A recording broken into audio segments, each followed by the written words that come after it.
Pernah terfikir kita hidup dalam sesuatu yang begitu besar, indah, tapi juga menyeramkan?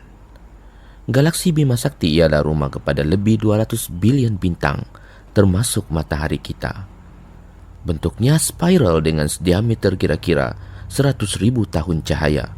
Mustahil kita jelajah habis. Yang menyeramkan, di tengah-tengah galaksi ini ada lubang hitam gergasi bernama Sagittarius A. Ianya 4 juta kali lebih berat dari matahari. Walaupun kita rasa Bima Sakti ini stabil, hakikatnya ia sentiasa bergerak dan menuju untuk menghentam galaksi lain. Dalam kira-kira 4 bilion tahun akan datang, Bima Sakti dikatakan akan bertembung dengan galaksi Andromeda.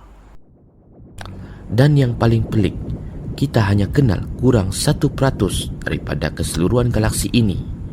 Selebihnya masih misteri.